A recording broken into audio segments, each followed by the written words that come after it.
In this video, we'll talk about how to find the equation of an ellipse given a point and the vertices.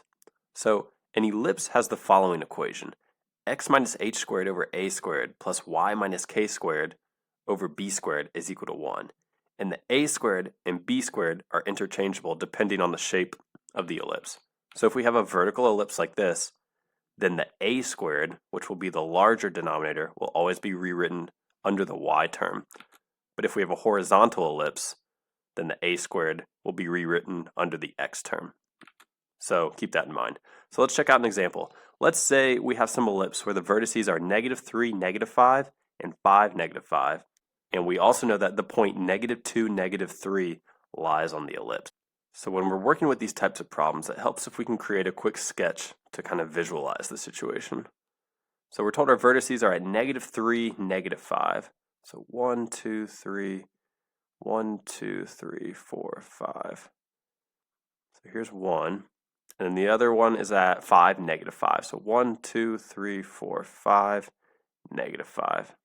Here's our two vertices. So we know that the ellipse will be shaped something like this. And we're also told that the point -2, -3, right about here, lies on the ellipse. So given this information, how can we write the equation of this ellipse? Well, first we need to find the center, because the center of the ellipse will have the coordinates h, k in our equation up here. So to find the center, we know that the center must lie directly in between the two vertices. So both vertices have a y-coordinate of -5. So we know that our center will also have a y-coordinate of -5, since it has to lie on the same line as the vertices. And to find the x value of our center, we can just take the average of the x values of our vertices. So the average of -3 and 5. So to do that, we can just do, let's write it up here, -3 plus 5 divided by 2. So -3 plus 5 is a +2 divided by 2. 2 divided by 2 is 1. So the x-coordinate of the center will be 1. So our center will be right here at 1, -5.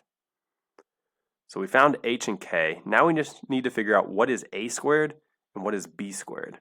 Well, a squared, a is the distance between the center and the vertices. So this a right here is this distance. So to find that, we know that the x-coordinate of the center is 1. And for example, the x-coordinate of this vertex is 5. So to go from 1 to 5, we need to add 4. So a is equal to 4. That's the same in this direction. A would also be equal to 4. So we know everything except b. So to find b, the trick that we can use is we'll use this point that is on the ellipse and we'll plug in a -2 for x and we'll plug in a -3 for y into this equation and we can solve for b. So let's do that. We get x, which we said is -2, minus h. So h we found is 1 squared over a squared. So a we said is 4. So 4 squared is 16. Plus y, the y that we're going to use is a -3, minus k. K we said is -5. So minus a -5, that's +5 squared over b squared. And we don't know what b squared is equal to 1. Okay, so -2 minus 1, that's -3. Squared is a +9. So we get 9 over 16 plus -3 plus 5 is 2. 2 squared is 4. So we have plus 4 over b squared is equal to 1. So we need to figure out what is b squared. Well, we want to subtract this 9/16 from both sides. So if we want, we can write 1 as 16/16. So when we have 16 over 16 minus 9 over 16, that would be 7 over 16. So we get 4 over b squared is equal to 7 over 16. Okay, let's make a little room here. Okay, we said 4 over b squared is equal to 7 over 16. So to solve for b, we can cross multiply and set them equal to each other. So 16 times 4 is 64 is equal to 7 times b squared. We have 7b squared. Now to solve for b squared, we just need to divide both sides by 7.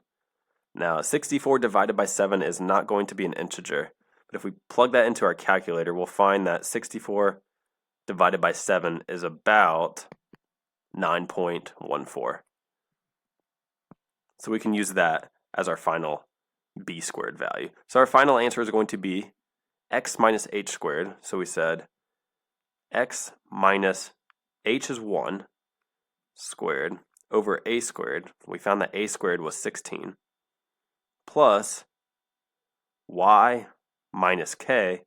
Remember we said k is -5, so y minus -5, that's y plus 5 squared over b squared. And for b squared, we're going to use 9.14.